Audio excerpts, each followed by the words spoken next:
अस्सलामुअलैकुम dear students, राजा शकील की तरफ से नई वीडियो लेक्चर सीरीज़ में खुशामदीद। इस सीरीज़ में मैं आपको सेकंड ईयर फिज़िक्स के तमाम न्यूमेरिकल प्रॉब्लम्स का आसान हल करके दूंगा।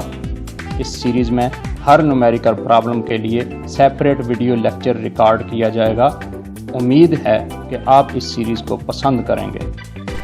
जी तो जनाब, हम पहले यूनिट यानी यूनिट 11 के न्यूमेरिकल नंबर 1 से शुरू करते हैं।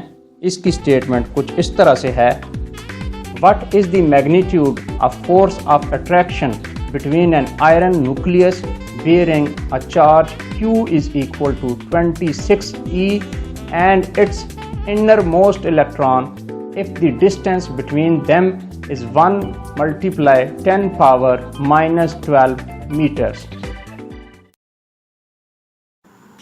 जी तो यहाँ पर हमें डिफरेंट तरह की इंफॉर्मेशन इस न्यूमेरिकल प्रॉब्लम के अंदर अवेलेबल हैं। फर्स्टली तो हमें जो कहा गया है what is the magnitude of force of attraction. तो फोर्स ऑफ अट्रैक्शन यानी कि ये तो आपको पहले बता दिया गया है, ये फोर्स ऑफ अट्रैक्शन है। वैसे भी आपको पता है कि जी दो पॉजिटिव एंड नेगेटिव फोर्स जो है उनके जो चार्जेस हैं उनके दरमियान जो फोर्स होती है वो that is the force of attraction. तो फोर्स ऑफ अट्रैक्शन है बिटवीन एन आयरन न्यूक्लियस। एक तो ये चीज़ होगी iron nucleus bearing charge is equal to Q is equal to 26E। तो पहला जो हमारे पास जो चार्ज आ गया वो 26E है। तो अब देखें चार्ज की क्योंकि बात हो रही है तो लाजमी बात है ये ग्रेविटेशनल फोर्स की हम नहीं बात कर रहे, बल्कि हम इलेक्ट्रोस्टैटिक फोर्स या जिसको हमने कूलम्स फोर्स नाम दिया वो हम बात कर रहे हैं। तो आपने कूलम्स फोर्स की अमाउंट फाइंड करनी है। तो ये बात आ गई कि the force of attraction magnitude of the force. तो सिंपली हम क्योंकि मैग्नीट्यूड की बात कर रहे हैं तो हम इसमें चार्जेस के जो है ना वो ये नहीं लेंगे, नेगेटिव या पॉजिटिव हम चार्जेस की अमाउंट्स को नहीं लेंगे, बल्कि टोटली जो इनकी एग्जैक्टली मैग्नीट्यूड वाइज है वही हम अमाउंट्स लेंगे। जैसे कि जो हमारा जो पहला जो चार्ज की अमाउंट है वो Q is equal to 26E है। ये एक्चुअली आयरन का जो न्यूक्लियस होता है उसमें 26 प्रोटॉन्स होते हैं, तो इसलिए और हर प्रोटॉन का अपना जो चार्ज है वो E के इक्वल होता है। E means charge of electron.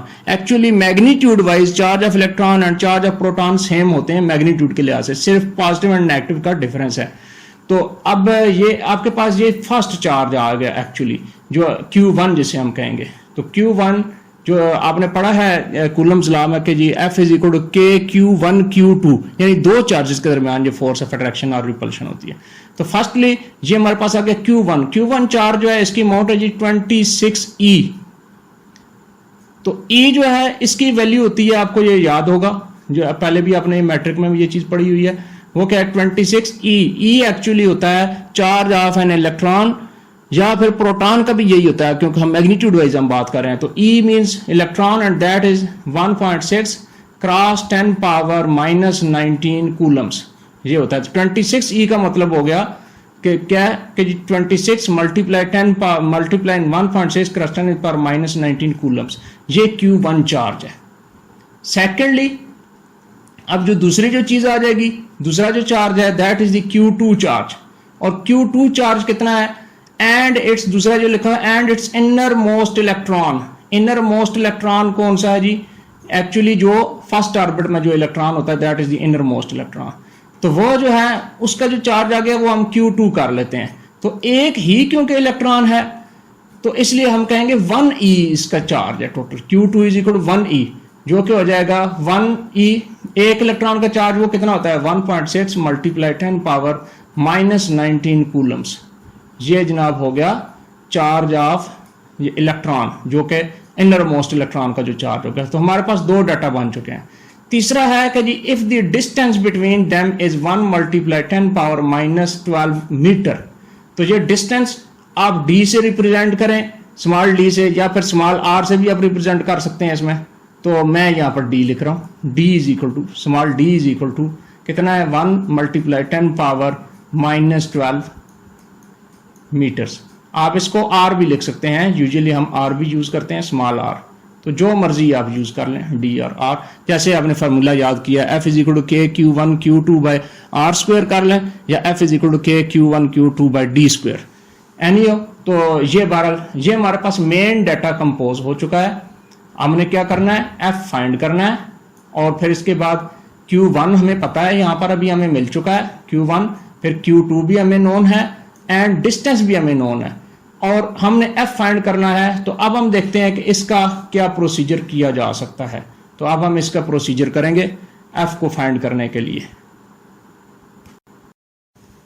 जी, तो जैसा कि हमने डिटेल के साथ इस चीज़ को डिस्कस कर लिया, उसी को मैंने अलाइन करके लिख लिया है। Q1 की वैल्यू लिख ली है 26E which is 26 multiply 1.6 corresponding पर -19 कूलम्स। एंड इसी तरह से Q2 and D means distance और डिस्प्लेसमेंट, इनकी भी वैल्यूज जो है वो मेंशन कर दी गई हैं।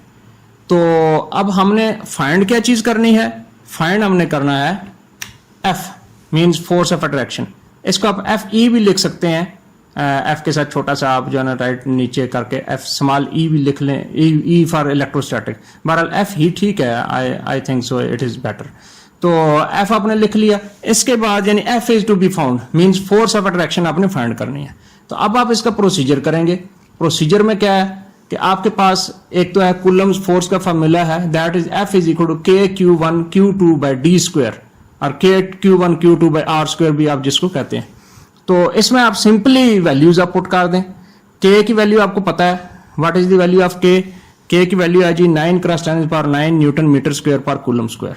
तो आप वो पुट करें, ये K की वैल्यू हमने पुट कर दी। इसके बाद Q1 जो है वो 26 × 1.6 × 10⁻⁻19 कूलम। इसी तरह से Q2 की वैल्यू आपने पुट की और नीचे D का स्क्वायर है और डिस्प्लेसमेंट आपको पता है वो कितना है जी 1 × 10⁻12 मीटर का स्क्वायर है, ये यहाँ पर जो मेंशन है। ठीक है, तो ये आ गया डिस्प्लेसमेंट की वैल्यू। तो इसका स्क्वायर करेंगे, इसलिए हमने ये लिखा है 1 × 10⁻12 होल स्क्वायर। तो जब आप इसको कैलकुलेटर पर जब करेंगे, ठीक है, या तो मैनुअल भी आप कर सकते हैं, मैनुअल भी बड़ा इजी है। सिंपली मैनुअल करने के लिए आप क्या करेंगे, 9 को आप मल्टीप्लाई करेंगे 26 से, फिर 1.6 एंड देन अगेन 1.6। ठीक है, ये सब करेंगे और ये पावर जो है आपको सिंपली जो पावर रूल्स जब आप यूज करेंगे मैथमेटिक्स के, ठीक है, जैसे ये 9 है, फिर -19 पावर है, फिर अगेन -19 पावर है, नीचे से ये -12 की पावर स्क्वायर मीन -24 ये पावर है, इसको प्लस कर देंगे। एनी हो जैसे भी है, अगर आपको ये चीज प्रॉब्लम कर रही है, सिंपली आप कैलकुलेटर को यूज करें तो आपके पास आ जाएगा 5.99 × 10⁻³ न्यूटन्स। तो ऑन दी एवरेज अगर आप इसको एवरेज कर लें तो ये हो जाएगा 6, यानी 5.99 अप्रॉक्सीमेटली इक्वल टू 6। तो आप इसको लिख लेंगे 6 × 10⁻³ न्यूटन्स। तो ये है जी आपका आंसर।